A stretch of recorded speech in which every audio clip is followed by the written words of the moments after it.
Bien, estamos de regreso en edición nocturna, como la había informado en el segmento anterior de presentación del tema y de los invitados, los cuales nos distinguen en la noche de hoy. Vamos a tratar un tema muy peculiar, es qué podemos hacer después de las elecciones y cuando desaparezca finalmente el COVID-19, qué nos deparan los meses siguientes a las elecciones presidenciales. Y hoy tenemos la gratísima oportunidad de conversar con dos distinguidos abogados, los licenciados Carlos Salcedo y Aladín Jiménez Sánchez, y un político joven que se está postulando para una diputación en el Distrito Nacional, que dice ser independiente, pero está designado o está en la boleta del partido Alianza País. Muy buenas noches, caballero, gracias por aceptar nuestra invitación. Quiero llamar la atención de que si nuestro cuarto invitado, el licenciado Manuel Núñez, que es un destacado lingüista, ensayista, escritor, logra superar algunas dificultades técnicas que está confrontando con el Internet, nos sentiríamos muy orgullosos de tenerlos con nosotros esta noche en edición nocturna. Buenas noches, caballero. Gracias por aceptar nuestra invitación. Miguel, gracias a ti y gracias por hacerme copartícipe de dos jóvenes talentosos. Bien, yo creo que la primera pregunta va dirigida a usted, aunque sea colectiva. ¿Qué nos espera después de las elecciones? Mira, yo creo que la democracia dominicana es una democracia imperfecta, pero que va avanzando. Nosotros debemos caminar hacia un sistema democrático cada vez más deliberativo. Yo siempre digo que en la democracia dominicana, de lo que más adolece, y tiene que ver precisamente con el momento político en el que vivimos, adolece fundamentalmente de que vive de la emocionalidad, vive del momento, vive de la reacción, vive de lo instintivo, vive de lo rápido, para hablar un poco al estilo Daniel Kahneman. Es decir, que nosotros tenemos un pensamiento también democrático a lo rápido, a lo reactivo, y no un pensamiento hacia el futuro, institucional, que depende mucho de lo deliberativo cada vez más, de lo lógico, del pensamiento despacio. El 5 de julio no se va a acabar el mundo. A partir de las elecciones, la democracia, el país debe continuar, porque tenemos un país de 10 millones de habitantes o más que está a la espera de que hayan gobernantes que cada vez más profundicen la democracia, pero eso tiene que ver mucho con el poder ciudadano y con la participación de la ciudadanía en el evento estelar de la democracia, que es la expresión a través del voto. Por lo tanto, a partir de ahí, lo que yo espero es una ciudadanía primero más empoderada, cada vez se manifieste más en la manifestación, que se manifieste cada vez más a través del poder que tiene. Y ese poder tiene que necesariamente ser entendido por cada uno de los que sean elegidos a partir del día 5. Tú dirás, bueno, pero habrá primera vuelta, habrá segunda vuelta. No lo sabemos. Las encuestas, muchas dicen una cosa y otras dicen otra, pero independientemente de primera o segunda vuelta, el país va a continuar, y sobre todo lo que tiene que tener claro el país y cada una de las personas que integramos este país. La institucionalidad es la base fundamental, el sostén institucional, con unas elecciones lo más limpias posibles. Hemos ido avanzando significativamente, tenemos una Junta Central Electoral que ha cometido errores, pero son gente seria, honorable, y que esperamos que esta vez no se repitan errores que ya ocurrieron en ocasión pasada. Pero socialmente también, nosotros esperamos una sociedad no solamente empoderada, sino que sea capaz de emitir un voto consciente, con conocimiento de aquellas personas que están haciendo ofrecimientos de agendas de trabajo para el país de cara al próximo cuatrenio, tanto en el Congreso Nacional como a nivel presidencial, que sean agendas, programas creíbles y que al mismo tiempo le den la tranquilidad de futuro a una democracia que todavía, si bien es cierto que ha madurado, le falta mucho en este oleaje de imperfecciones que tiene la democracia dominicana. Bien, licenciado Jiménez Sánchez. Bien, bueno, gracias, ¿verdad? Miguel Guerrero, Carlos y demás, y a todas esas personas que nos escuchan. Bueno, hay un gallo ahí que ha perdido la noción del tiempo, ¿no? El gallo. Pero bien, estamos ante, digamos que estamos ante un gran reto, y el reto es por lo de la pandemia, ¿bien? Que eso es importante decirlo. Pero en torno a elecciones creo que estamos propensos a un tema de ganar. Cuando se habla de democracia, cuando se habla de cuestiones electorales, yo entiendo que todos, la ciudadanía, que es quien tiene la titularidad de la soberanía y es justamente quien permite que un presidente, ella siendo el soberano, ese conglomerado de ciudadanos, tenga el poder del momento para que lo ejecute conforme a las demandas sociales. Y creo que eso es muy importante tomarlo en cuenta.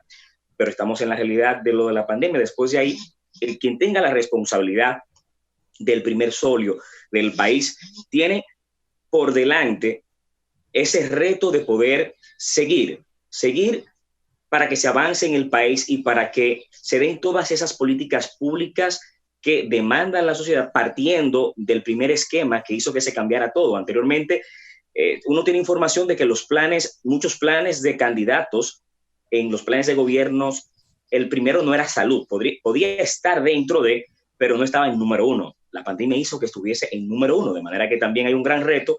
Inmediatamente esto suceda, parte el 5, habrá un reto inmediato de seguir con el tema, dedicarle tiempo a lo de las personas, ¿verdad? En el cuidado, en la atención, en los temas del distanciamiento y con este crecimiento real del tema del COVID-19. Pero la verdad es que hay que circunscribirse que el pueblo cada vez tiene una mayor responsabilidad, los medios han ayudado y hay una intención interesante de parte de la ciudadanía de ejercer su voto. Vamos a ver de aquí en adelante ese ejercicio de cómo va el ritmo en cuanto a número, pero yo entiendo que realmente hay una ciudadanía que está teniendo ya una cultura de legalidad y de lo que es el poder del voto, de lo que tiene en sus manos. De manera que hay una parte que está, ¿verdad?, de cara a cómo va a operar el liderazgo político de la República Dominicana. Vemos un avecinamiento, digamos, de diferentes fuerzas políticas. Vamos a ver un Partido de la Liberación Dominicana, vamos a ver a un Partido Revolucionario Moderno en temas también de pensar en cómo sería lo congresual. Vemos también el tema del sector Fuerza del Pueblo y más partidos independientes, si se le puede llamar así, que por lo general se avecina que creo que hay incluso movimientos que en el periodo anterior lograron alcanzar alcaldías, ¿bien? Entonces yo creo que esto es como un modelo donde también podemos ver el tema de fraccionamiento en el voto y podríamos ver de cara al futuro una especie de congreso un poquito más variado desde el punto de vista del poder, es lo que se ve. Vamos a escuchar la opinión de alguien que pudiese estar en el Congreso, en el nuevo Congreso. Él es Jonathan Martínez, es un joven que se postula para una diputación en el Distrito Nacional por el partido Alianza País y también por independiente, como independiente. Es una forma muy difícil de conciliar en la política dominicana, pero así se promueve el señor Martínez. Adelante, ¿cuál es su opinión? ¿Qué podemos hacer después de las elecciones? ¿O qué podemos hacer? Muchísimas gracias, antes que nada, por la invitación a este panel. Saludos a Carlos Salcedo, al señor Aladín Jiménez, señor Miguel, nuevamente compartiendo con ustedes nuestras ideas. Y bueno, sí, podríamos identificar un sinnúmero de situaciones y van de la mano algunas con las que ustedes tocaron, Carlos, Aladín. Yo particularmente creo que luego de las elecciones hay que analizar primero varias cosas, hay que analizar unos cuantos escenarios. Primero, si habrá una segunda vuelta, habrá una confrontación mayor y una intensificación mayor en lo que tiene que ver de la contienda electoral, porque sería un enfrentamiento entre dos candidatos y ahí las cosas se van a poner un poquito más peligrosas en el país. O sea que eso es algo que nosotros tenemos que ir evaluando. ¿Peligrosa por qué? Bueno, va a ser más peligrosa en el sentido porque ya ahí no va a haber espacio para una tercera vuelta.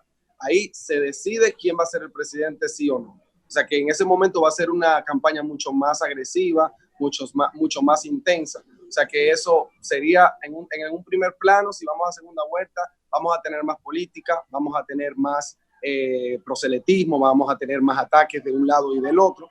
Entonces yo creo que eso es un escenario importante a evaluar.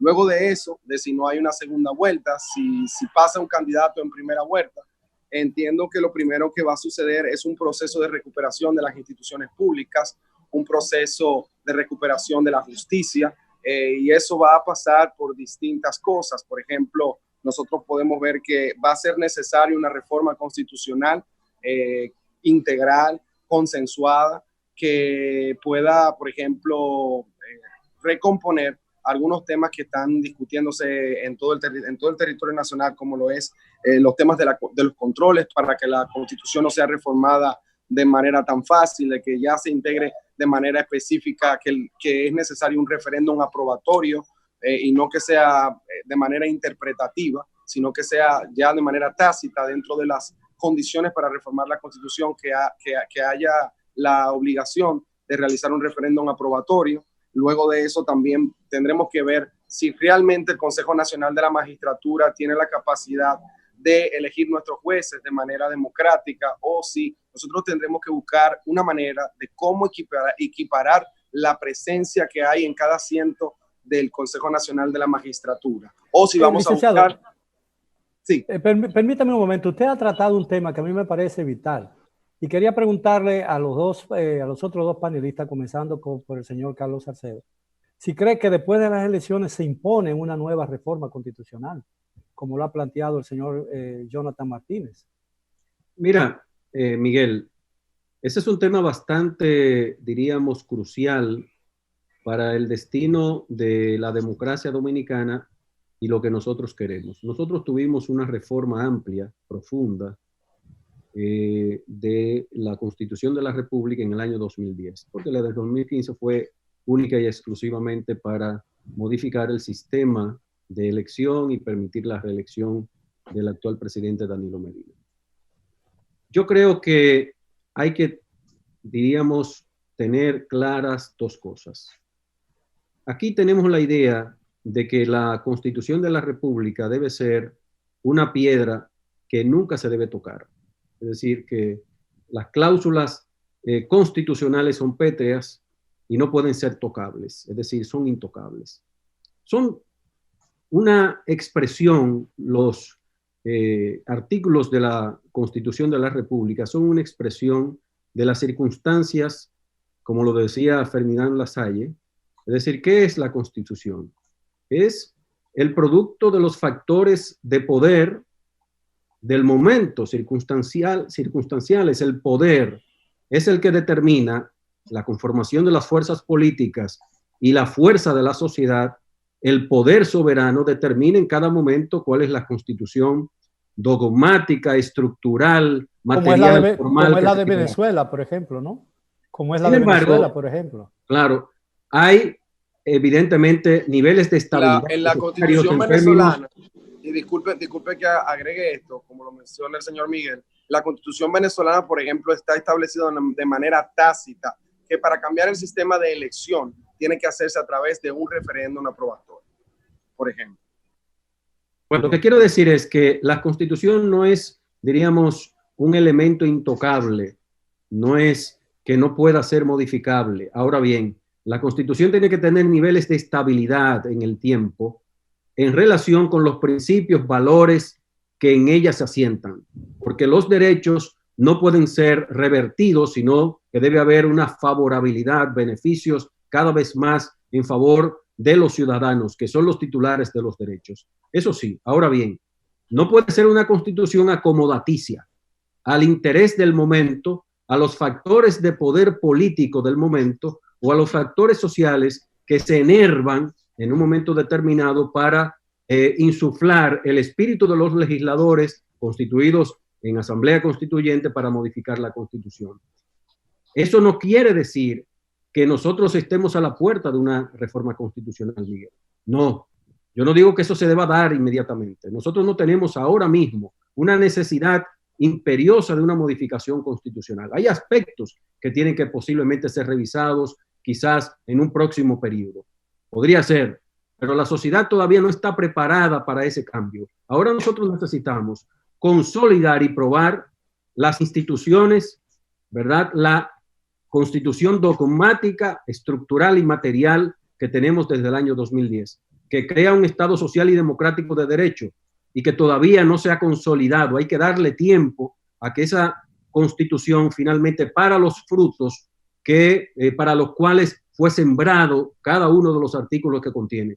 Por lo tanto, hay que darle mayor estabilidad en el tiempo a esta Constitución actualmente vigente. Licenciado Jiménez. Hay que ser crucial con estos temas. Esto, primero, realmente cuando hablamos de la Constitución estamos hablando de esa Carta Magna que está muy vinculado al tema político, de manera que pende un acápite muy importante de cómo ese organigrama político de poder influye en la misma. Pero la verdad es que a nivel de la historia que hemos tenido de las reformas constitucionales hechas en nuestro país, sabemos que esta, que es la del 2010, ¿verdad?, es bastante integral y a la luz de las comparaciones que hacemos, incluso es modelo, hablando de un análisis comparativo de constituciones, un modelo a seguir por muchas razones. Se ha tocado parte importante de la participación ciudadana y eso es vital porque estamos pasando de que ya no es tan solo hablar de una democracia que no era participativa, sino de representación. Ya no estamos ante una democracia representativa. Nuestra Constitución nos coloca ante una democracia participativa. Entonces, lo que sí es pertinente, el tema tocando siglo de la consolidación, el tema de la realidad de lo que enfrenta políticamente el país va a meritar una agenda de mejoras institucionales, mejoras en programas de políticas públicas y todo eso, pero de cara al entorno constitucional, yo creo que lo importante sería qué aproximación tendría nuestra Carta Magna en tema de cumplimiento, porque hay una teoría que se llama la teoría nominal de los cumplimientos de las leyes o de la Constitución, que es a qué nivel se cumple la Constitución. O sea, tenemos en nuestra Constitución muchos artículos fundamentales, cosas impresionantes de cara a todos, pero posiblemente ese cumplimiento, cuando lo analizamos en esa eficiencia y eficacia, no es la totalidad. Entonces, el Estado, entiendo, debe de ir a un cumplimiento máximo y aproximado de la totalidad en la eficacia de esa Constitución. Es lo que yo puedo decir. Yo tengo, Miguel, pero tenemos que hacer una pausa, licenciado. Regresamos con usted después de ella. A los amigos televidentes, continúen por favor con nosotros. Tenemos que hacer una pausa, pero estaremos de vuelta en pocos segundos.